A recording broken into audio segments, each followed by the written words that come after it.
Welcome to the show. Wave on here, episode 51. If you're new, welcome. Hit subscribe. We're on YouTube, Spotify, Apple, all the things. Episode 51, we have SUP Chick, and I'm excited to have her highlight and share all her travel stories. She was in Scotland and then went to back home to Australia, where they're originally from. And we had a few little technical glitches that happened throughout the episode. I don't want to give it all away, but yeah, stay tuned. So episode 51, we are in the 5th season of Luna Moon, and I'm working on some stuff behind the wave, so to speak. And I'm excited to see what comes to fruition here. We're still at the pool. Few more dates this weekend, actually, for 10 and 2 classes for each date. May 15th is the next one, and we might have another one maybe in June just to kick off the season, get it going. Weather is still going to be kind of iffy between May and June here in the Great Lakes State, Michigan. I'm in Sylvan Lake, and I'm also thinking about a race on June 4th out by Kalamazoo. Gun Lake is actually the name of the lake to the race is going to be on. So I might participate in that to also just kick off the season, and we'll see how that goes. And all winter I've been working on the natural product line. If you haven't checked it out, lunamoonSUPyoga.com, and I've been adding some retail in there as well. The lip balm combos with the lotion bar. I kind of get asked, what is a lotion bar? A lotion bar. It is plastic free. There's no plastic holding it together in a container of any sort. It literally, it does come in a little wrapper to keep it protected and shipping and all of that. But it's a wave on pattern after the theme, wave on podcast. So anyway, it's kind of nice just to rub on your fingers, can rub it out, use on your cuticles. It's literally, there's a few other ingredients in there that are a little that makes it a little different than the lip balm, but it's all natural. It's all organic. It's vegan. And those have been going awesome. And I've been making little drawstring bags as another little element to carry or travel with your lotion bar. But they are perfect for traveling because you can put them in your carry-on case if you're traveling out there in the world. Yeah, and they don't take up much room. So that's another, bonus. The containers tend to take up room even if you aren't traveling in the car. So go check it out, lunamoonSUPyoga.com. I've also got the podcast page up there. So if you've been a guest on the podcast, you may be highlighted on that page. You might want to go check it out. I've also been contributing to my blog, SUP Yoga, or yoga poses for SUP, and highlighting some modifications in there, pictures, videos as well. I linked my YouTube channel on there, and we also have a member app. I'm like spitfiring all the information out here before we dive into the episode. Member app, it's called GlowFox, to download from Apple or Google Play, and you'll find on there where you search for a studio and the studio name, Luna Moon, SUP. And you'll be able to connect on there and see the store, community page, get your membership going, sign up for classes, to book. You make your own profile. So you can get that going. It's pre-season, so we're getting ready. I'm getting ready. You should be getting ready.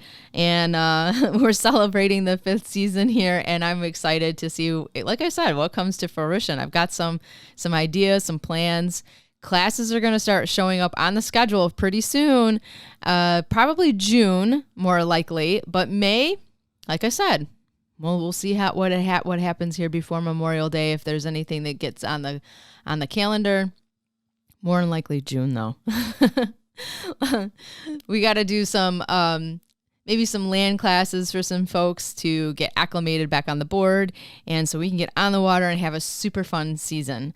I'm really excited about all of that, and I want to thank the ones that have actually been sticking with me all winter. There's a core group that should not go unannounced, I believe. So that might be coming a little bit more down the pipeline as well. Behind the wave here, I have Luna Moon. I'm excited. You know what? I just did my first international shipping. I'm wearing the shirt, Little SUP Club. This is my SUP Yogi shirt. If you're watching on YouTube, and how cool is that? She made an order, so it's my first international shipping. Little SUP Club. Got to give another shout out there for that. You know, I'm a little all over the map here this morning talking about things. I've got 2 dogs by me that are 2 huskies, husky Malamute, staring at me. And Luna has her friend here. So one more announcement. Lake cleanups. Going to be a big deal this year. I already been out on the lake just once because the weather is really not all that great here so far as temperatures and sun and all of that. But I went out unintentionally and I found a ton of wrappers, a ton of plastic, and I get to count all of that and put it in a database for Great Lakes Great Responsibility. My friend Meg up north, she is doing a 1 million trash count for the Great Lakes water basin. So if you're in and around the Great Lakes, Lake Superior, Michigan, Huron, Erie, any of the rivers in the inland. It's like I'm on an inland lake. I count it all summer. I did it last year too, and I try to be diligent with the numbers and to put in her to calculate it out and put it in her database. And how fun is that? That's pretty cool. We did a lake cleanup last summer, and they came out and it was really good. So we're gonna plan to do some more of those impromptu cleanups, and they don't have to be a big deal. They don't have to be a big event.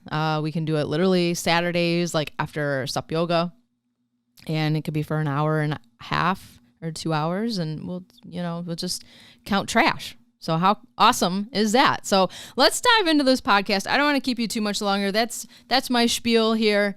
Episode 51. Here we go. Let's go. Oh, Meaghan, it's so good to have you on the podcast. You are the SUP chick ruling with the YouTube videos out there all over the place, huh? Yeah. Where are you now? So we're on the Sunshine Coast in Queensland, Australia now, but we've just spent almost 5 years over in Scotland exploring everything it has to offer by Stand Up Paddleboard. Yeah, so it's been great. 5 years in Scotland? Yeah, so we had we had a 5-year visa, but we wanted to sort of leave before that ran out. We got deported or anything, so no, it wouldn't happen. But yeah, really? So we had a few things. Is it? Yeah, had a few things to get back to in Australia, so it was time to move on. Ah, okay, I see. So you had your adventure over there, and they kicked you out, and yeah, no, I've still got a couple of months left, but yeah, it was time to come home. I mean, with travel so tricky at the moment, we sort of had to take our opportunity to get home when we could. So yeah. So I not long gotten back home. I did see some of your YouTube from over there in Scotland, some areas which are, I mean, for me, is super cool to see. I mean, I haven't been anywhere much in the past couple of years. And, so anyway, and of course, being in another country, it's always nice to kind of follow along and see some other lands. So I appreciate that for sure. It's awesome videos.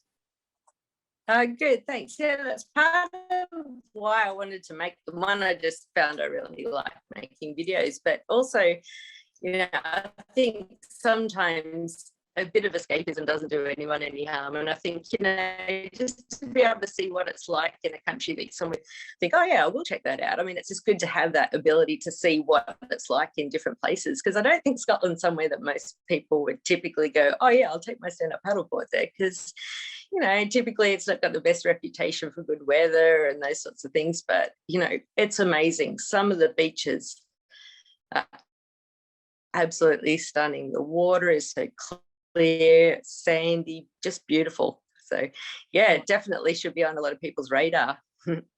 Yeah, you found some spots sound like that most people don't know about.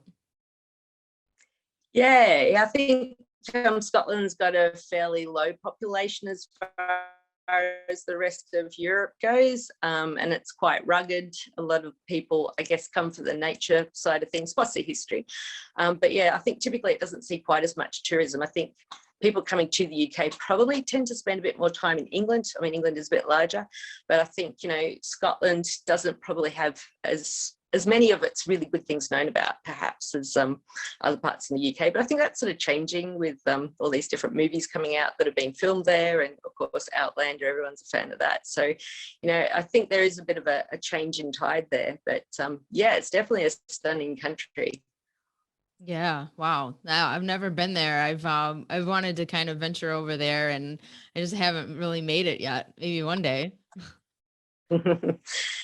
Yeah, Yeah. it's kind of surprising. We spent about 5 months over the summer just in our little camper van, and we pretty much never left Scotland, and there's still more to explore. So, you know, yeah, it's just hard to contemplate to us that a place that's so small could just hold so much. I mean, the whole of Scotland, I think fits into our state of Queensland about 20 times, and maybe into Australia 100 times. You know, it's that small, but yeah, it's definitely a lot on offer. Yeah, yeah, right. And the areas that you were kind of venturing around, there are like more or less islands around in Scotland. Yeah, we did spend a lot of time on the islands. Scotland has somewhere like 900 islands. Not all of them are inhabited, but yeah, you've sort of got different island groups. You've got the Outer Hebrides, which is to the northwest, the Orkney Islands to the north, and then Shetland, I think, probably is one of the groups most people would have heard of if they've heard of any of them. So that's sort of halfway to Norway, so it's quite a long way north. But yeah, there's a lot. I think we caught something like 22, 24 ferries or something, just, you know, dotted in amongst the islands. So yeah, there's a lot going on there. Oh, cool. Yeah. So you could take your board on the ferries and go different other spots, huh? Yeah, typically we call it the vehicle ferries, and we sort of took in our camper van with us. So if you're more into, say, hiking and camping, those sorts of things, you know, you can catch those and sort of stay at the smaller islands. And yeah, you take your board with you if you sort of have the ability to sort of carry everything onto a ferry and sort of, you know, move about the island. But yeah, we sort of like having a camper van to, you know, because they're heavy. Of course, sort of getting Yeah. them about. So yeah. That's cool. You got a camper van, huh? Yeah, it was this really cute little retro 30-year-old camper van. We don't have that sort of thing in Australia, as far as I know. Most people have bigger vehicles like caravans and, you know, yeah.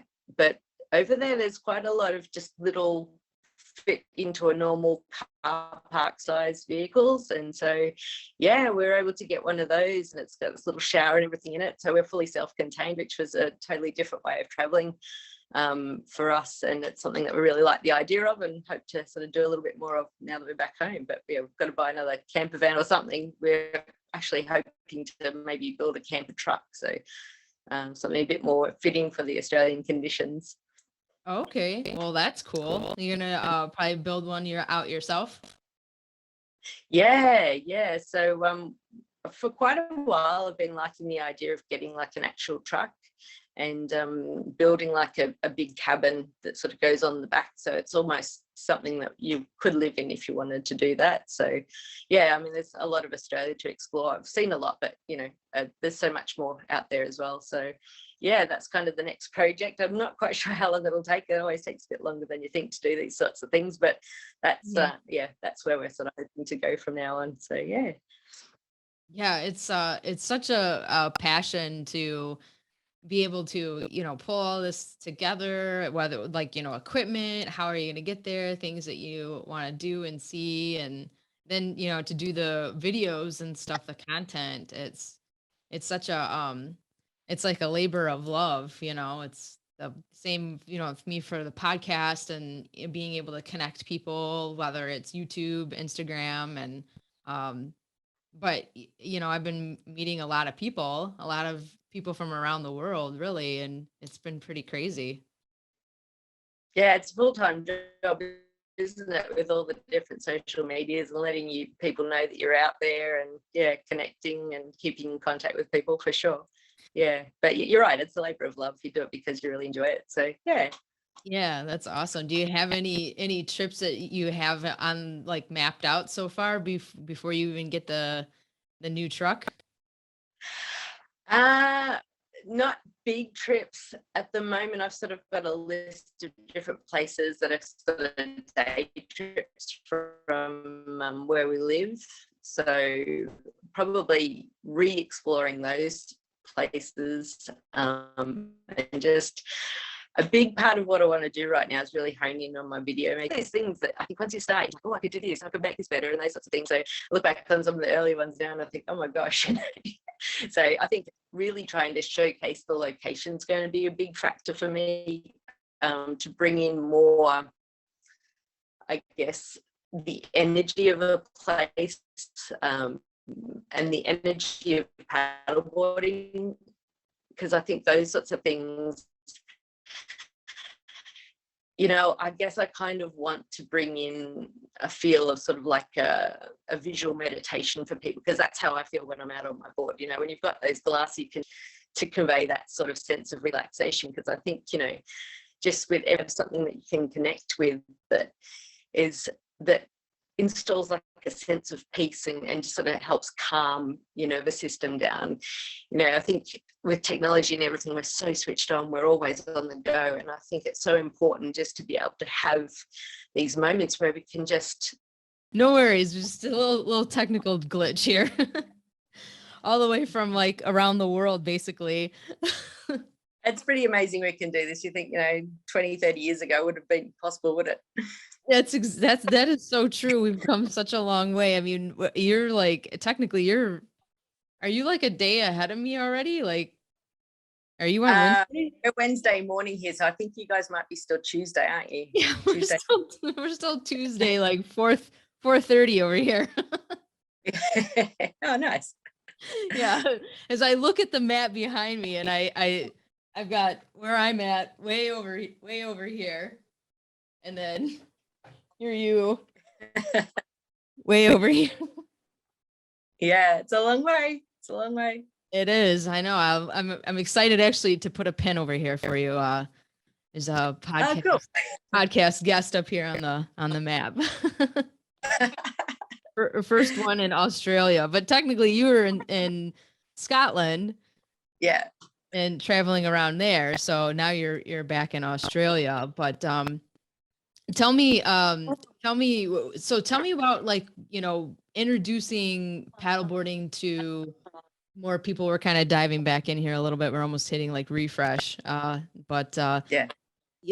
Tell me about like if you were to invite somebody new out, or maybe teach somebody about paddleboarding if they wanted to learn, and you're trying to, express like how, because you do a lot of YouTube videos and a lot of explaining on places to launch and maybe safety and things like that. So yeah, just go from there. Start with dive in with those feelings.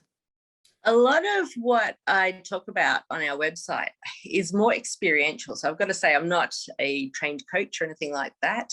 And I think one of the posts I really enjoyed writing was talking about how to introduce yourself to stand-up paddleboarding through the different learning modalities. So it's funny because coming from my background, sort of brought up in the country, it's very much just work it out yourself kind of thing. And that's sort of the type of learner that I am.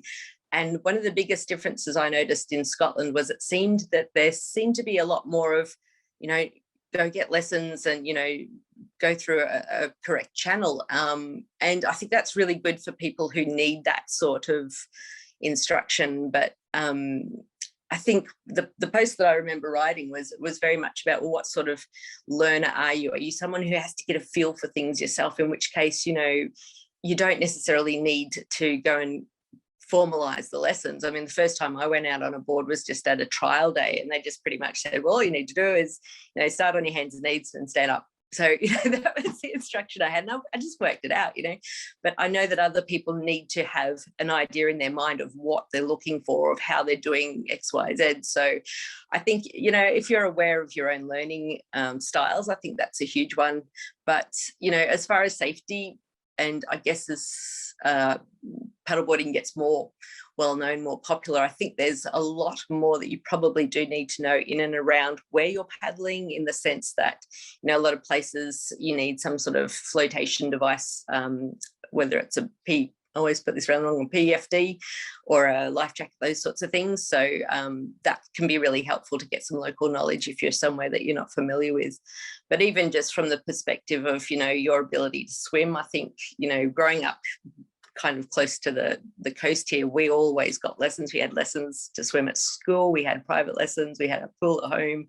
So, you know, it's something that we're used to, is being in and around water. Whereas I think, you know, possibly where I was in Scotland, maybe not so many people grew up with that sort of thing. So they were very, very safety conscious. So, you know, it's about knowing your limits. And if you don't feel confident just trying something out in nice, shallow, calm, still water, then, you know, yeah, go get a lesson. So yeah, you know, like I said, most of what I write is very much experiential. So it's trying to share what I've learned along the way from a non-formal background, if you will. So for those people who have the confidence to go and have a look at places themselves. But I did notice that, you know, in the UK it is very much more of a social thing as well. A lot of people just like to go out in groups, so that can be really good for people who want that little bit more confidence as well. But yeah, it really is booming over there. When we started, when we first got there, I think it might have been the summer of 2018, because we didn't have the boards in 17. But yeah, we were paddling around on the canals and whatnot through Glasgow, and we used to get so many strange looks. People were like, what are you doing? And then we'd sort of, you know, just say, well, you know, we're just out paddleboarding, and they'd hear our Australian accents and go, oh, okay, well, that makes sense, you know, because, you know, crazy Australians doing strange things like this. But by the time we left, there was just people out on boards everywhere. So it was really good to see it come along. Yeah, I would say I feel the same way as far as well, as I feel like I just meet more and more people from the UK lately. And even having them on the podcast. And you know, and then when I found your YouTube videos, you were in Scotland and you were traveling around on all those different islands and stuff. Now, did you see a lot of like marine life? Ah, yeah, we did lots and lots of seals. That was probably the thing we saw the most of. But when we were up in Shetland, we just pulled up to this really nice little bay. It was we were the only ones there, which happens quite a lot the more remote you go. And we were just looking out to sea, and we saw this whale tail sort of come up out of the water, and it started doing that thing where it sort of starts slapping the surface of the water. I don't know if it's to sort of hurt fish or not, but I was just one of those moments where you sort of just stop and just, wow, is this really happening? It was awesome. So I think we kind of managed to capture a bit of it on film. The GoPros don't zoom, so I think that was a bit dodgy, but my partner Neil, he has a cool camera that you sort of could zoom in a bit, and I think we got some good shots from that. And we also, about 5 minutes later, we saw an otter, because I'd never seen an otter in the wild as well. So that was pretty cool. Lots and lots of bird life.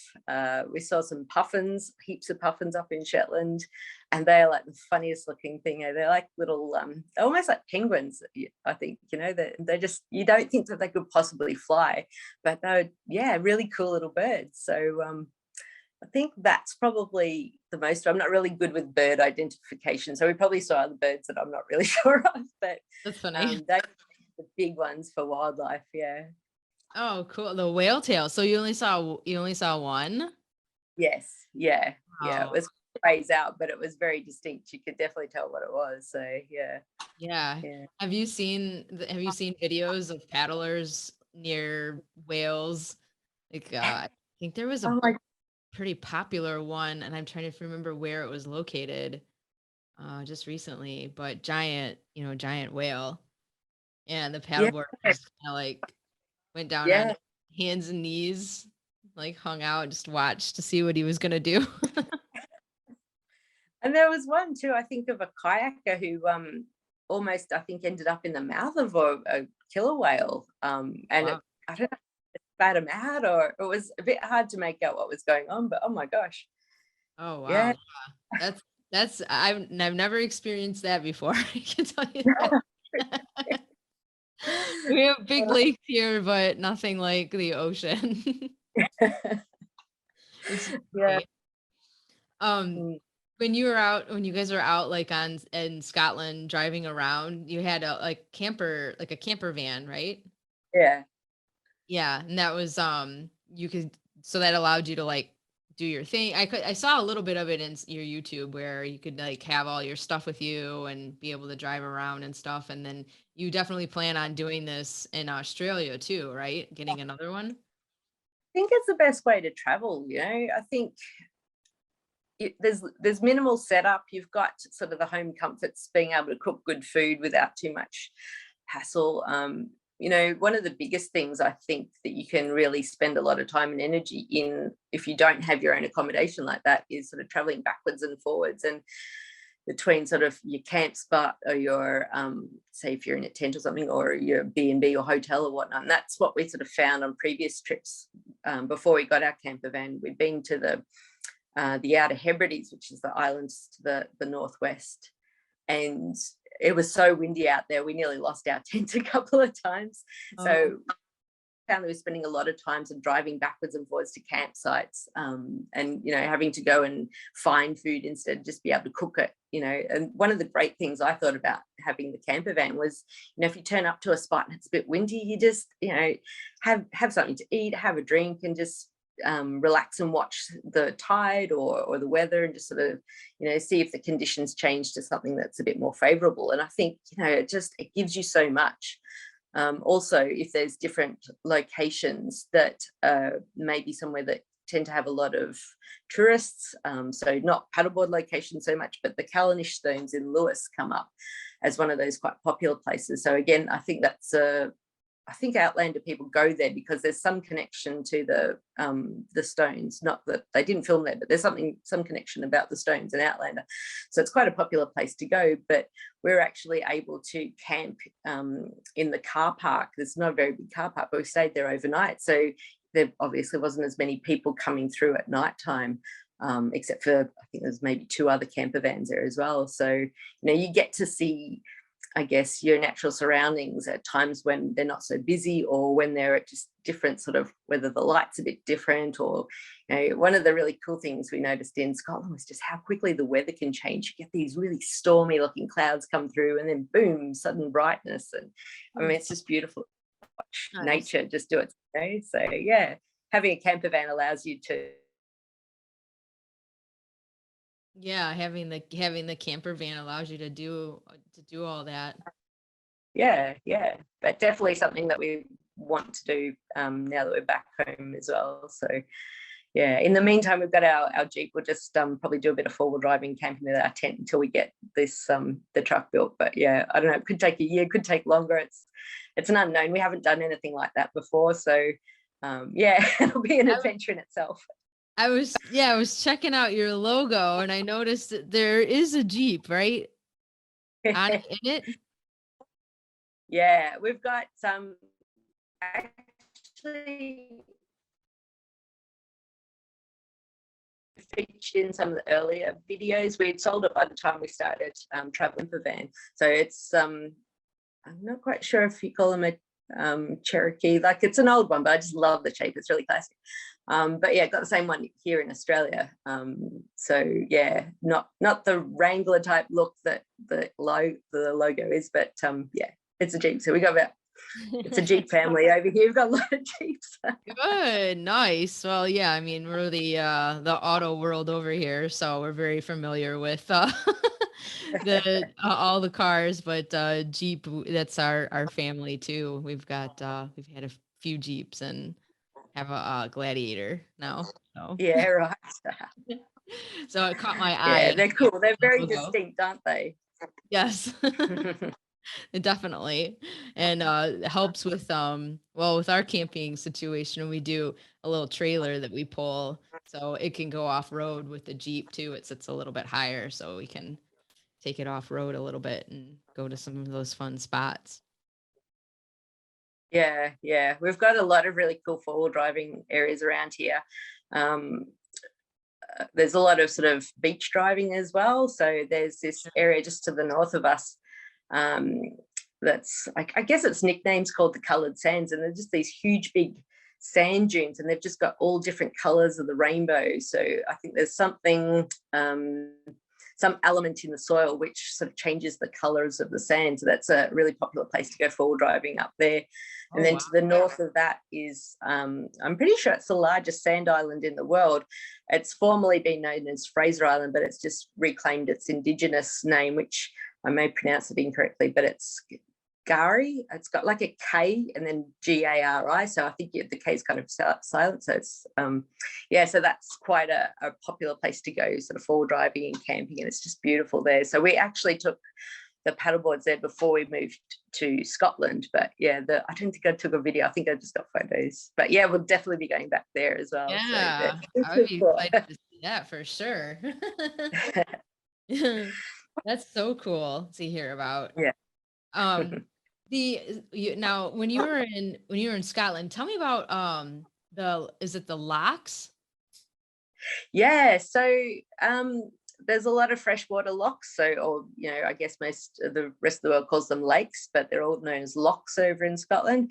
And I think a few of the inlets of seawater are also known as lochs as well. So I don't know what the definition is, but you can get seawater lochs and you can get freshwater lochs as far as I know.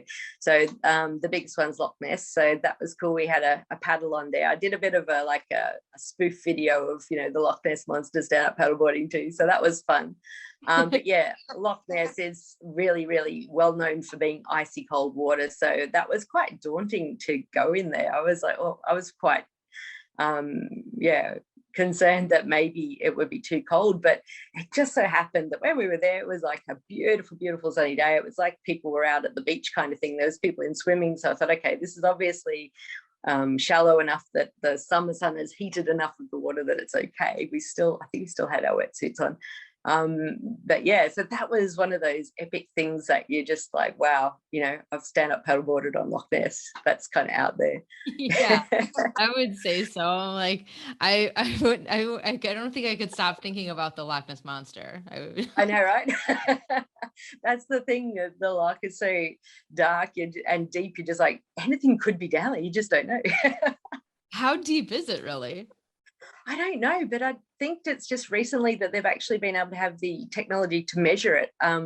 It's really deep. It's like oh wow. I think it's like part of like a fault line or something. So if you sort of think of, I don't really know much about geology, but if you think of that kind of a structure, then it has the potential to go quite deep. And I think what they were trying to see was the depth of the bedrock, because I think there might be quite a lot of silt on top. No, don't quote me on that, but yeah, I think it's just recently they've discovered how deep it was. So but there is actually a really cool challenge that you can do. I think it's usually in October. It's called the Great Glen Challenge. So there's about 4 lochs, I think it is, down this, what they call the Great Glen. So Loch Ness is one of them. And then you've got, this is a good test, I think there's 2 other smaller lochs, I think. But anyway, it essentially cuts from, I guess, the west of Scotland to the east coast of Scotland. And I think it's done over a couple of days. But yeah, you can actually be part of this paddle challenge through the Great Glen. I think it was maybe started for kayakers, but, recently paddleboarders have, joined that. So that would definitely be a really good way to see that sort of area. You're sort of paddling past castle ruins and all sorts. So oh yeah, castles too, huh? Yeah. That's one of the things we kind of really wanted to make a feature of some of our videos, is just the castles, whether it's a ruin or whatnot, because we don't have them in Australia, and so that was quite a big thing on our list to sort of showcase. Yeah, definitely.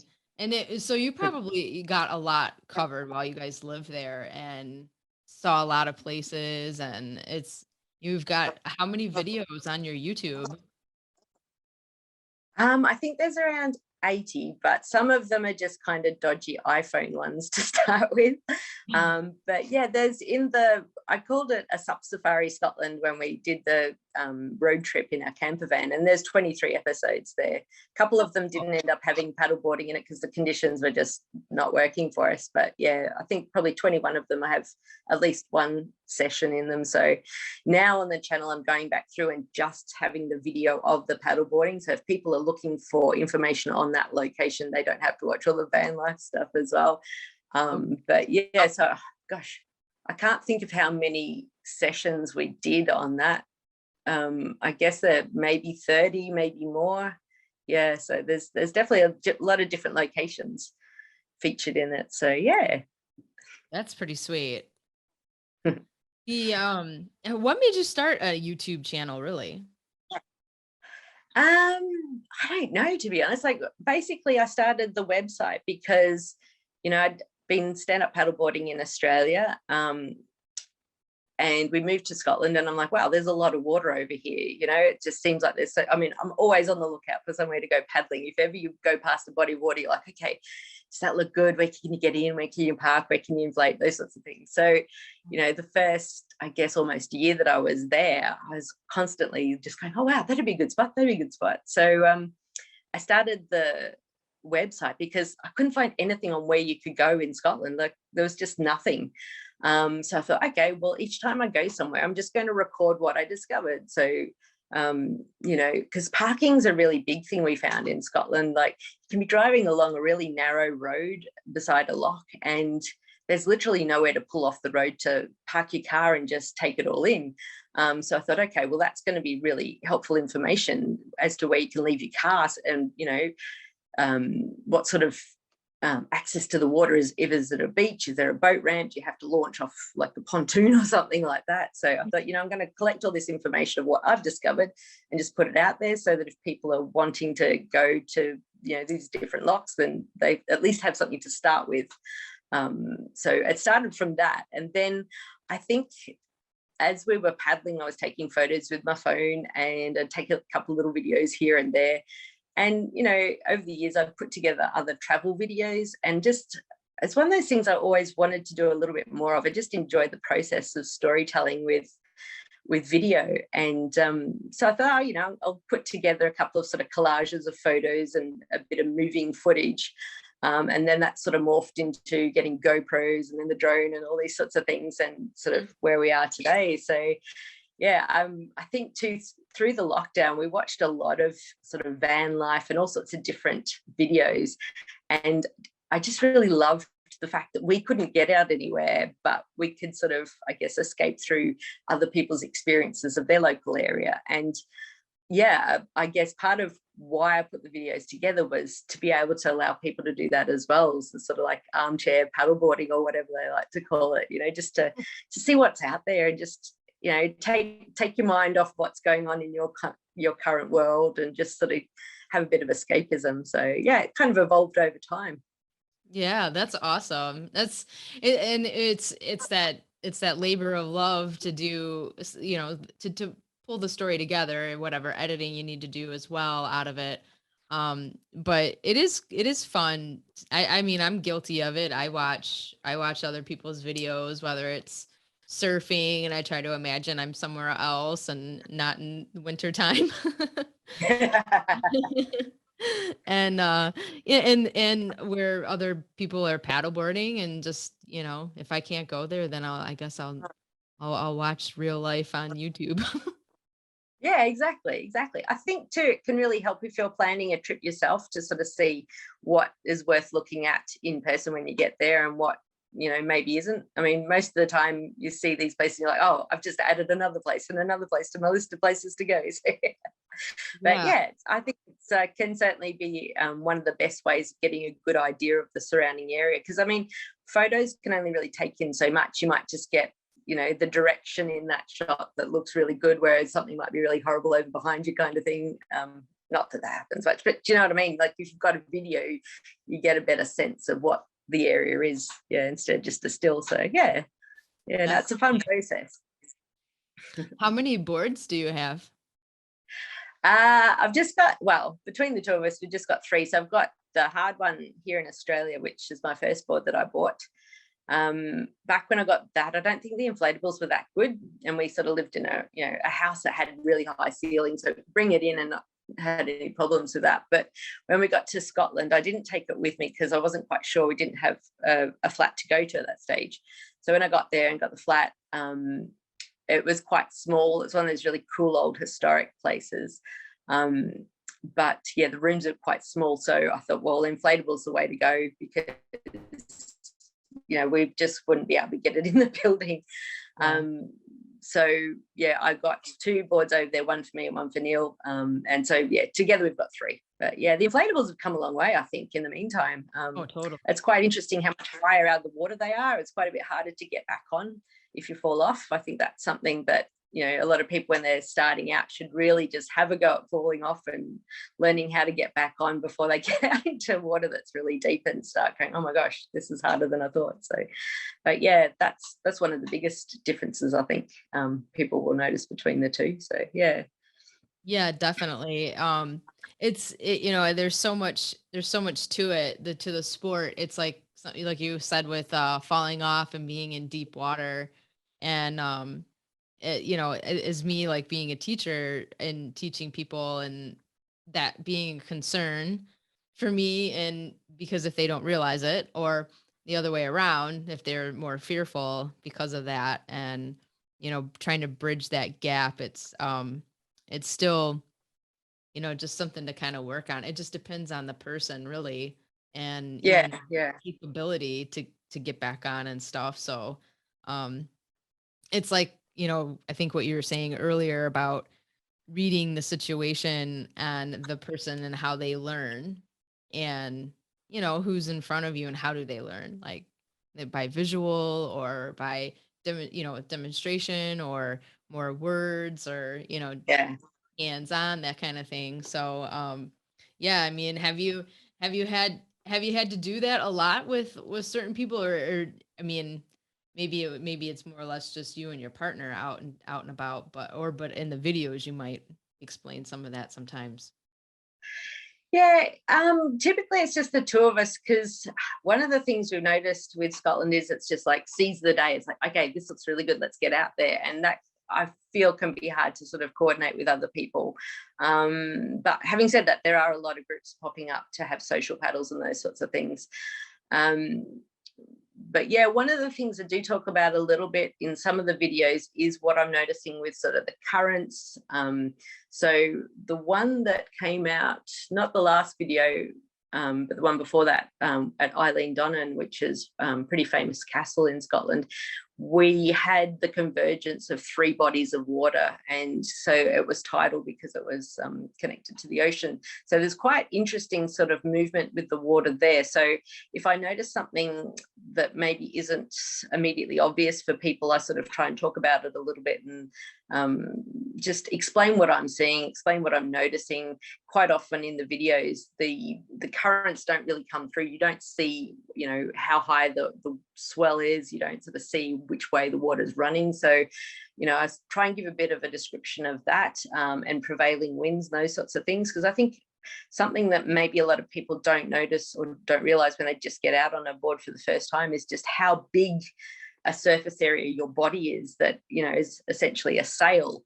And sometimes you sort of see people maybe for the first time just getting out and just paddling out into the ocean, and you think they're going to get such a surprise if they've got a wind behind them, because usually that's what you do. You don't notice the wind if it's behind you, and then turn around and, oh my gosh, I'm so far from the shore. So I think that's something that's really important for people to understand, is just even by sitting down or getting quite low, you can essentially halve that wind resistance. So yeah, it can get you out of a lot of trouble and maybe help calm your system down if you're starting to panic. So yeah, because in situations like that, I think it's all about sort of self-management of just your reaction, because you can think a lot more clearly if you're in a calm state and feel like you can actually do something to get yourself out of trouble. So yeah, That's so true. It's definitely, especially if I think, for me, like some of those thoughts I always try to emphasize, but you also realize like that almost becomes like first nature anymore for me, because I'm always like constantly eye on the water or reading the wind. And but if you took me somewhere else where I have never been before, I would be so cautious, because if I didn't know and I didn't have one of your videos, I would Yeah. I would be cautious, because I don't, you got to read the situation. And Yeah, like definitely. the spot where I'm at, it's an inland lake, but still the wind can change, storm can come up out of nowhere, those kinds of things. Yeah, So right. definitely reading apps and maybe future weather, what could potentially happen, is all like a big part of it, no matter where you go. Yeah, definitely. I mean, a big part of us going to a new place is very much having a conservative approach to getting in the water. I guess, and this is a tricky thing about putting information out on the internet, is you've really got to make sure that people understand that conditions can change so much. You might be going into a body of water that is really calm and it's a nice day, and you've looked at the forecast and you've been observing tides and things like that, and it's fine. But they might turn up in a totally different day, and suddenly it's not safe to be out there. And I think yeah, it's about educating yourself and not pushing past the boundaries. I mean, we're dealing with nature, which I think a lot of people sort of tend to forget, because everything's so safe these days, isn't it? We sort of got so many safety things in place. But yeah, for us, it's not about getting out and pushing our limits. It's more just about getting out and enjoying the environment. Yeah, the most tranquil days are my favorite, just because of that sense of just peace and just floating. I haven't done any surfing yet. That's probably something I'll get into here now that we're back in warmer water. A bit of a chicken with the cold Yeah. water. How So, how is it there to do that? yeah, I've got a couple of pretty popular beaches that people surf at. So they, depending on conditions, they can be quite good for learning to surf. I guess if anything, my concern would be that they may be a bit on the busy side. Yeah. But yeah, we'll just check it out. Go down really early in the morning. But probably through weekdays, perhaps, if that's when the best time to go is. Yeah, I mean, it's been so long since I've been back on the coast, and so many people have moved here from the cities because of the lifestyle. So yeah, I think I'm probably going to get a bit of a surprise when I get back down there. Our first paddle out was to a very unknown sort of a lake, so that was really quiet. But yeah, I think down on the actual coast, yeah, I think it's going to be a lot busier than I remember. Oh man. Yeah, it's funny. It's like I thought of two things. It's like, yeah, you never know when something like that's going to change. And then here we have all these tools now between YouTube and Instagram to see all these other spots, so more places became discovered. I know, that's when I'm starting to think like, oh, maybe I shouldn't be saying about some of these places. Keep some quiet. That is true. There is a little bit of truth to that. I there's there's a spot in Hawaii that I always reference back to. And when I went there, it was like 2003 or 4. And that's when I first learned of yoga and paddleboarding. But anyway, there Yeah. was a spot that you could hike to, and literally you hiked across lava rock to get to this place called Fishbowl Right. to snorkel. And it was all protected from the ocean, like there was like a break wall of lava rock, and literally just a bowl, like a fish bowl with all these tropical fish and everything. Yeah. And I found out much later on there was a ton of videos of this place that had like surfaced. I mean, it wasn't even marked, this place. It was like Yeah. you went down 5 light poles, turned right, and started walking toward the ocean. It's like it. Oh, wow. But it became so discovered by kayakers, and then they were stepping on the reef, and like, so it became then, no, locals didn't want anybody to even go there anymore, because they wanted it to rehabitate and come back to Yeah. life, and I was like, man, that's too bad, because it's like it was great to find it be discovered, but then over time it became too popular, and yeah, it needed to come back to life. So I guess the locals. Yeah. I think that's probably one of the good things about here is that because it's such a dry country, any inland bodies of water are probably quite well known. They're usually reservoirs and things like that. So yeah, I think most of the rivers in this region, for the most part, I think are a bit too shallow to sort of paddle on. So I think most of the places you can paddle, I think probably will be pretty well known already. So hopefully I won't be giving too many secrets away. Oh, well, you'll have like well, I'm assuming that you're with the new camper that you'll get, and being back in Australia, you'll be able to like find some new stuff. So Yeah, I think probably a lot of it will have to be around the coastline because the center of Australia is very dry. But yeah, I think we'll hopefully get off the beaten track. Of course, we've got all crocodiles and sharks and things like that to contend with up north. So there's so many places that you look at on Google satellite, you're just like, wow, that looks so amazing. And then you're like, hang on a minute, I'm pretty sure that's a crocodile country there. So yeah. Oh, yeah, you have to worry about that stuff too, right? yeah. So I mean, that's just up the very top of Australia, but still, I mean, that's where a lot of the really beautiful areas are that are relatively untouched. So yeah, I might just fly the drone over those areas for the videography side of things and leave the paddleboarding to somewhere else. Yeah. Oh, well, that's cool. Yeah, fly the drone around. Yeah. Wow, that's awesome. Wow.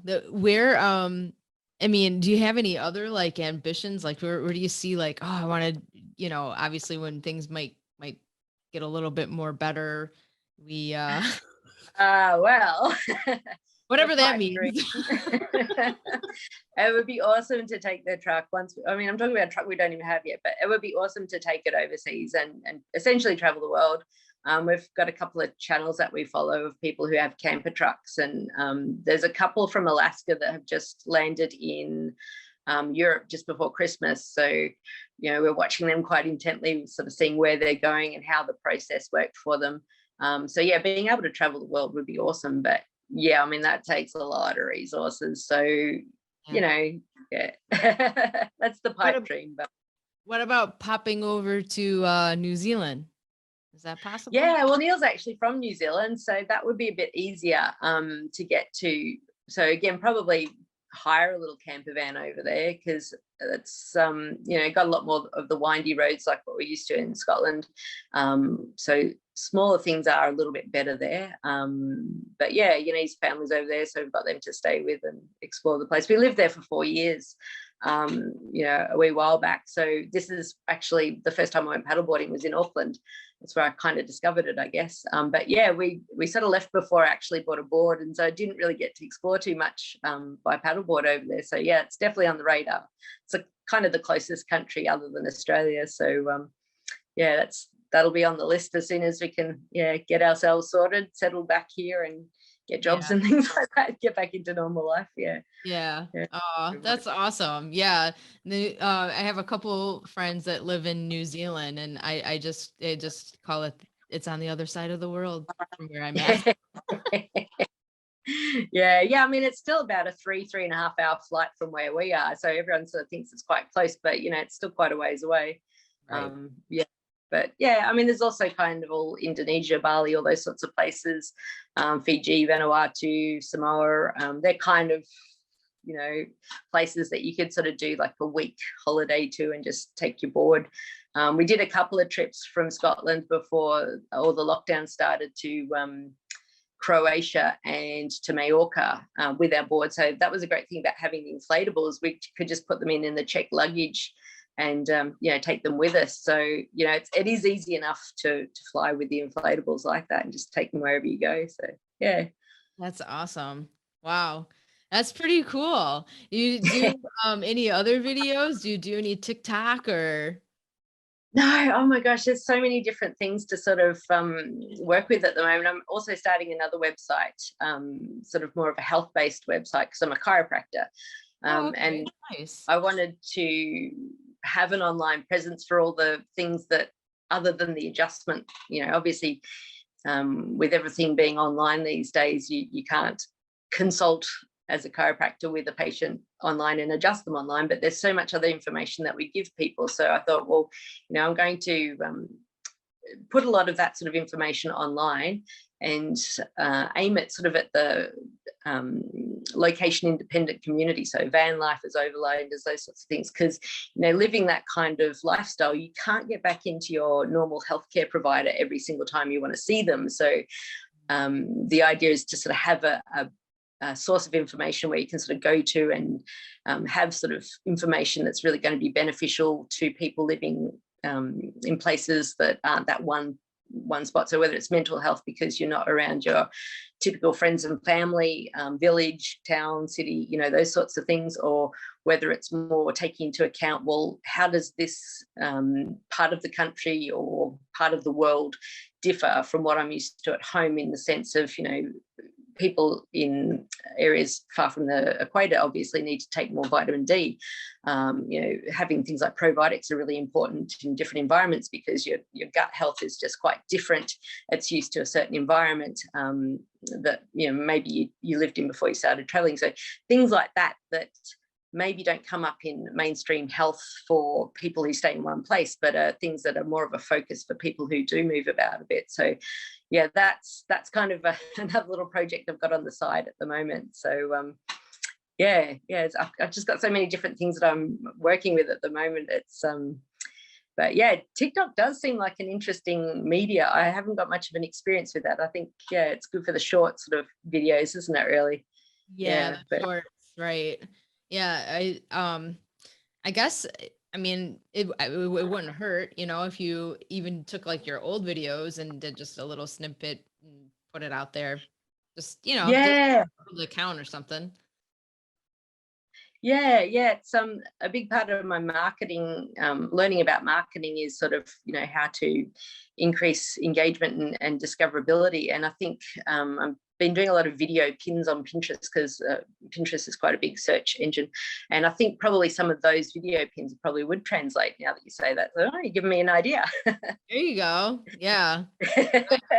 I know there's so many platforms when you talk about marketing and promoting, it's like, sometimes my head is spinning when it comes to that stuff. Yeah.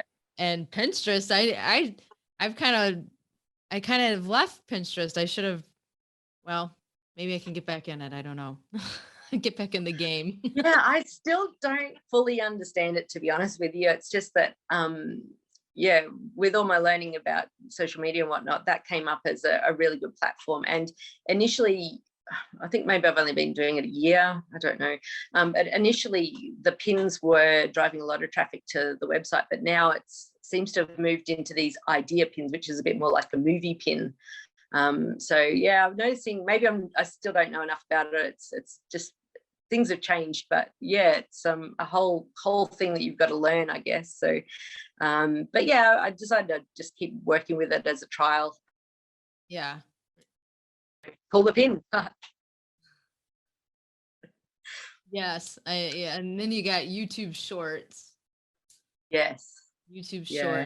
Shorts. I mean, I suppose that's similar to TikTok in a way, but not probably ran with the algorithm as the same way. It's that just the formatting or whatever is similar.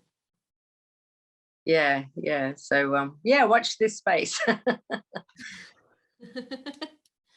Yep, that's right. Do you it's really good having you on the podcast and just, you know, kind of dreaming about other places to paddle and other things to see, and definitely hearing about your future travel plans within Australia. Yeah. Thanks so much for having us. It's been really good. Yeah. Do you have like any I guess inspirational piece you'd want to end with? Maybe a message I to think, you know, just get out and have a go, you know, whether it's paddleboarding or anything else. I think quite often one of the things I've noticed about traveling, because I mean, gosh, I've traveled a lot previously to living in Scotland. I think one of the things that's so noticeable, and I think it's still relevant today, is just how being in a different environment, meeting different people with different ways of looking at life is just so interesting, from the perspective of it helps you just sort of question some of your own beliefs about life. I mean, I guess it's getting a bit deep, but I find that fascinating, you know, to be able to look at where your limitations are, what's a learnt habit perhaps, or thought pattern. I think, you know, that's one of the gifts that travel has. And that's why I say, you know, if you want to do something, if you want to try something, just get out and do it, you know, because sometimes we have something going on in our mind, whether it's a belief system that we're not even aware of, that might be holding us back. So, yeah. That is true. That is true. Yeah, I mean, it's, I guess I don't have much fear, and I know how to be fearful or cautious about something and not, go about it as just free for all. But it doesn't seem like you have a whole lot of fear with traveling and getting out there and showing people what they could potentially do. Yeah, I mean, I just love exploring, I guess, is the crux of it. So, you know, there's still so many places that I'd still like to see, and hopefully we'll get there one way or another. But yeah, I guess I'm just not really the sort of person who is able to stop in the one place for too long. So, you know, maybe that helps a little bit as well. But yeah. Do you have any merch or shirt line you plan No. on doing? Or is that another um, project? yeah, I need to get into those sorts of things. You know, at the moment, I mean, ideally, it'd be awesome to monetize my site. But at the moment, I guess it is primarily just information and videos. I've done the whole Amazon links thing. I mean, that's a whole other, affiliate marketing strategies is a whole other ball game to get into. And I guess, merch is the next step up from that. So at this stage, no, but yeah, I'd love to, because I think that'd be awesome. Yeah, But yeah. that'd be Yeah. super cool. Awesome. Well, I appreciate you coming on and sharing, and I look forward to seeing more of your stuff. You want to tell what your channel is? Yeah, so my YouTube channel is SUP Chick. Yeah, and the website is just sup-chick.com. So hyphen, I think that dash is really tech savvy, you can tell, right? That's The little awesome. hyphen one, not the underscore, it's the hyphen one.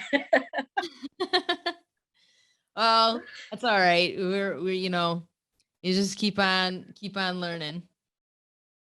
Yeah, exactly, right. Every day's a school day. Yeah. Definitely. But this is so cool. I mean, you're in another day and another time and on the other side of the world for me. So how awesome is that to be able to even just connect? Yeah, that's awesome. Thanks so much for the invitation. Yeah, meeting more paddleboarders. Very cool. Thanks, Meaghan. You're welcome. Thank you.